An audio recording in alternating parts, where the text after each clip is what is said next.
Sean todos más que bienvenidos a este espacio maravilloso en el cual vamos a compartir con ustedes una palabra de Dios que sabemos que va a bendecir su vida de una manera muy especial. Aquí estoy con un hermano y amigo maravilloso, mi hermano Jorge, el cual estaremos, ¿verdad?, compartiendo con ustedes este tiempo. Jorge, amén. Dios te bendiga. Amén, gracias por este momento. Realmente un momento muy esperado que yo tenía en mi mente y gracias al Señor que se está plasmando en este momento. Amén. Entonces nosotros vamos a estar aquí como voceros compartiendo con ustedes una reflexión, ¿verdad? Algunas preguntas que muchas veces nosotros nos preguntamos con un propósito determinado y aquí se la vamos a contestar en este momento. Vamos a empezar de una vez con la primera pregunta.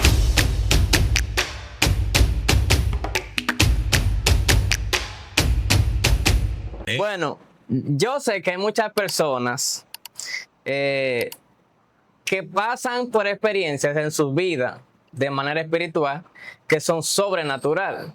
Entonces yo quisiera saber si tú tienes alguna experiencia que nos puedas contar de cosas que te han pasado que tú dices, no, espérate, esto es algo sobrenatural, esto es algo espiritual, esto es una guerra. Bueno, Jorge, tengo que decirte que he tenido ya varias experiencias espirituales, pero una de ellas que quiero conversar o más bien compartir con todos ustedes, que quizá también le ha sucedido, es la opresión mientras estás durmiendo. Tú sientes como que de repente tu cuerpo es oprimido Sí. por algo que tú muchas veces ni lo entiendes. Solamente cuando tienes el conocimiento de Dios, tú puedes decir, wow, un demonio me visitó. Y a mí me pasaba esto bastante. Yo me quedaba dormido y de repente sentía que mi cuerpo era oprimido, que no me podía mover. Pero esto solo me pasaba cuando yo comenzaba a buscar de Dios más. Mientras yo estaba quizá alejado con la mente en otras cosas, estos demonios no me visitaban. Pero cuando decía centrarme en el Señor, sentía como esta visitación demoníaca. ¿Me entiendes? Y el Señor me hizo entender que estos son seres espirituales de maldad que muchas veces la gente ignora. Tú sabías, Jorge, que la gente ignora la existencia de Satanás. A veces pensamos que es una fábula, un cuento, pero es algo real, porque me ha tocado atravesarlo. Y recuerdo que también esto le pasaba a mi hermana. No muy bien, se quedaba dormida cuando ella sentía esta opresión. Como los demonios a veces intentaban hasta sacarla de su propio cuerpo. Y eso era algo constante hasta que finalmente el Señor terminó pues dándonos la victoria. ¿Tú crees que eso sea, que lo que pase depende de lo que tú crees? Porque yo conozco personas que no creen nada de eso y nada de eso le pasa.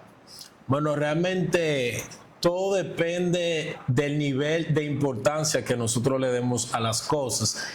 Hay un momento en el cual puede haber una batalla espiritual, pero no siempre.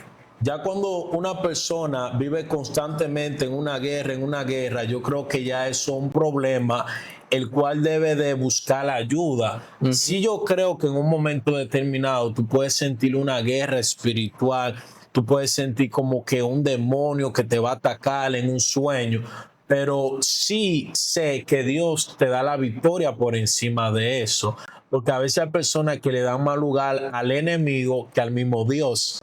¿Entiendes? Entonces, sí, yo creo eso. Yo te voy a contar algo que yo creo que lo que me ha pasado más cercano a una experiencia sobrenatural.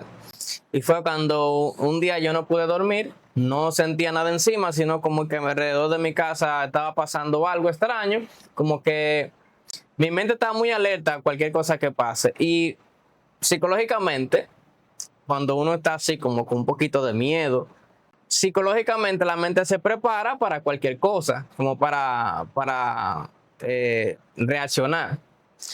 Pero lo que yo escuché no fue no fue algo mental, fue algo real. Tanto así que mi esposa estaba dormida y ella se despertó cuando escuchó que algo se cayó detrás de la casa.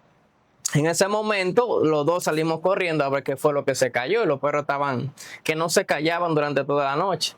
Sin embargo, hubo un momento que los perros estaban como ya intimidados, como que hay algo ahí. Y ellos incluso dejaron de ladrar como ellos hacen. Y cuando yo me acerco, yo no veo nada. Cuando pasa eso es que hay algo espiritual, es una guerra espiritual, y lo que Dios nos demanda a nosotros es que estemos bajo oración. Amén. Y eso pasa con muchas personas que aún no estando dentro de la iglesia tienen este tipo de experiencia, pero no tienen el conocimiento de la razón por qué está sucediendo. Y realmente hay cosas inexplicables que sí existen, que sí están, pero que nosotros no le podemos dar tanto lugar a eso, sino más bien fortalecerlo en el Señor a través de la oración. Así como tú lo estabas hablando, la oración realmente es lo que nos da la fortaleza para nosotros poder mantenernos firmes frente a todos estos ataques, a veces ataques de salud, a veces ataques en nuestras finanzas y de muchos índoles que solemos tener, pero el Señor nos dejó un medio poderoso que es la oración, orar en todo tiempo. Exacto. ¿Tú crees que un cristiano puede pasar por depresión? Creo que sí, Jorge. Creo que un cristiano puede pasar por un momento de depresión. Por un momento. Por un momento. Por un momento. No de una forma eterna, no de una forma permanente. Realmente, de hecho, en estos días yo escribí una frase que decía, se vale sentirse mal, lo que no se vale es yo quedarme en ese estado. Exacto. Entonces, hay momentos en los cuales estamos depresivos, nos sentimos solos, nos sentimos amargados, quizá porque una persona que tú amas mucho te deja. De diferentes formas nosotros podemos sentir un momento de soledad y de depresión. Esto pasó también con un profeta grande de la Biblia que fue el profeta Elías. ¿Me entiendes? Que en un momento de persecución sintió depresión, se sintió solo. También pasó con el mismo Job. Aunque Job aceptó la voluntad de Dios, Sí, claro, pero también maldijo el día que nació en señal de una depresión. Pero lo que no se vale es nosotros quedarnos en esa depresión, sino sacudirnos, levantarnos. Ok, me siento mal, pero mañana será un mejor día. Mañana voy a ver la bondad de Dios. Aún los días de lluvias tienen otro día donde el sol va a salir. Una de las razones por las cuales yo me sentí motivado es yo ver que especialmente los jóvenes, estamos hablando de entre 16 años hasta 30 más o menos, jóvenes que pasan una depresión. Por ejemplo, yo una vez fui a una tienda a comprar algo y vi a la cajera que me estaba atendiendo tenía tenía el brazo cortado, tenía muchas cicatrices. Y yo me sentí tan conmovido por esa joven que yo me fui. Yo no recuerdo si volví, pero yo tenía el deseo de volver y decirle a ella que, no sé, hablarle lo que sea, que le anime y le recuerde que hay un Dios que la ama y que se preocupa por ella. En ese mismo tiempo yo recuerdo que yo visitaba a un amigo, un colega, y en esa casa enfrente había una mata de guayaba. Y ahí un joven se quitó la vida. Alguien lo veía tan feliz, tan contento, normal, pero nadie sabía lo que esa persona pasaba, que estaba lleno de depresión. Entonces, eso me inquietó para preguntarte si es posible que una persona que se supone que Dios es su paz, que Dios es su guía, que Dios es su sustento, que Dios es su complemento, pueda tener una vida de depresión. Esto también depende, Jorge, el nivel de relación que nosotros podamos tener con Dios. Porque no es lo mismo yo ir a una iglesia, yo decir que yo soy creyente, a yo vivir una vida en obediencia con Dios. Y ahí donde está el problema. Cuando nuestra fe se ve debilitada, pues ahí llega la depresión, ahí llega el que tú te sientes solo, en que nadie me quiere, el papel de víctima. Pero cuando tú mantienes una relación con Dios de padre a hijo, realmente es muy difícil que la depresión toque a tu vida, y si toca es con un propósito mayor. Amén. Ok, pero te voy a hacer una pregunta. ¿Qué es más difícil, perdonar o ser perdonado? Realmente perdonar, ¿Tú crees? para mí es más difícil perdonar, y más cuando una persona te hizo daño. Creo que a las personas se le dificulta el perdón, ¿me entiendes? Porque es como un recuerdo constante y tú dices, sí te perdono, pero realmente el perdón tiene que salir de dentro. Y a quien le conviene perdonar es a uno mismo, porque realmente tú te liberas cuando tú perdonas.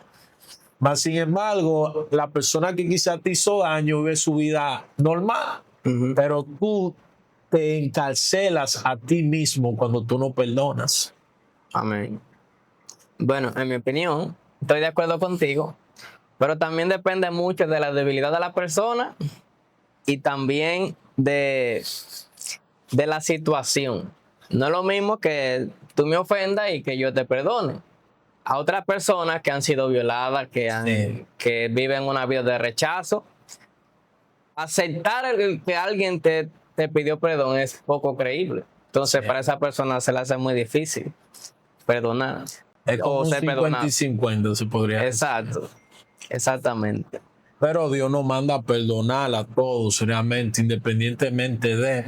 Creo que nos conviene perdonar. El perdón trae sanidad a nuestros corazones. El perdón nos libera, nos acerca a Dios.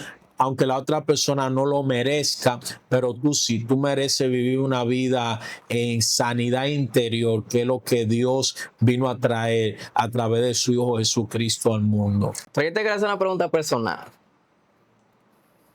¿De verdad te ha costado obedecer a Dios? Me ha costado. Pero esta es una pregunta sincera de verdad. Yo quiero saber, ¿te ha costado servir a Dios? Me ha costado mucho. Mayormente cuando tú eres joven, tú tienes un reto muy grande. ¿Por qué? Porque ahí está el mundo. Entonces, el mundo te ofrece de todo. Y muchas veces la persona te cuestiona y dice, pero tú tan joven, ¿cómo que quizás tú eres un predicador? ¿Cómo que quizás tú estás sirviendo en un ministerio dentro de la iglesia? Entonces, a veces la juventud cuesta, en un sentido, la persona te cuestiona el que tú eres muy joven para buscar de Dios. Entonces, sí me ha costado, pero a la vez siento que es un privilegio. Es un privilegio tú siendo joven, entregarle tu vida a Dios realmente. ¿Por qué? Porque aquí en Dios lo único que nosotros recibimos es ganancia. Mas, sin embargo, en el mundo, que muchos jóvenes se creen que se están llevando el mundo por delante, lo que están es desperdiciando su vida. Mas, sin embargo, aquí en Cristo, tú entregarle tu juventud es una ganancia. Amén. Ok, yo te voy a hacer una pregunta difícil. Esto viene de la Biblia.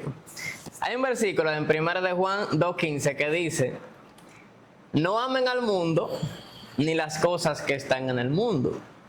Si hay alguien que ama al mundo, el amor del Padre no está en él. Hay mucha gente que utiliza la frase mundo que mantiene a un gran grupo de personas insegura de cuál es el significado del mundo. Por ejemplo, hay cristianos que son muy radicales que dicen: mira, esa música no es de Dios. Mira, esa vestimenta no es de Dios, eso es del mundo. Ese corte de pelo es del mundo. ¿Cómo yo sé lo que es del mundo y cómo yo sé lo que es de Dios? Lo primero es que indiscutiblemente estamos en el mundo. Exacto. Estamos operando en el mundo, en el planeta Tierra, el mundo en sí. Y la Biblia enseña que el príncipe de este mundo es Satanás. Exacto. O sea, el que nos ofrece los placeres, las vanidades, muchísimas cosas. Pero ¿cómo yo sé qué le agrada a Dios y qué no le agrada a Dios? Como bien tú me especificas que el mundo representa para algunas personas la vestimenta, un corte de pelo. Lo primero es que cuando tú tienes el Espíritu Santo de Dios en tu corazón, Él te va a hacer entender cuáles cosas a Dios le agrada y cuáles cosas a Dios no le agrada. ¿Por qué? Porque tú lo vas a sentir internamente dentro de ti, sin que ninguna persona, sin que ningún pastor tenga que decirte: mira, deja esto, deja aquello. Yo creo que es un trato especial que Dios va teniendo con cada persona. Y depende de la madurez también. Y también depende de la madurez. Por ejemplo, Jorge, para muchas personas los tenis son pecados. Pero ¿cómo así? Para mí y para así? ti quizá Esa es nueva para mí. Sí, quizá para ti, para mí usar unos tenis no es pecado, pero no, para otros sí. Entonces, ¿en qué me baso aquí? yo tengo que respetar la opinión que tiene esa otra persona. Si él entiende que poniéndose unos tenis no está agradando a Dios, pues yo le respeto su opinión, pero también tú tienes que respetar la mía, de yo saber que unos tenis yo no estoy ofendiendo a Dios. Entonces yo creo que como balancear y a la vez respetar la visión y la doctrina de cada persona. Lo de los tenis fue un ejemplo, ¿o fue de No, eso es real. Hay doctrinas que creen que usar unos tenis es pecado. Bueno, hay que cerrar con broche de oro. Amén. No, encantado de verdad, mi hermano, de compartir contigo este tiempo, y sé Gracias que vendrán muchos más para bendecir a una audiencia hermosa que nos está Amén. viendo. Si tiene alguna pregunta de algo en específico, estamos atentos a los comentarios. Amén.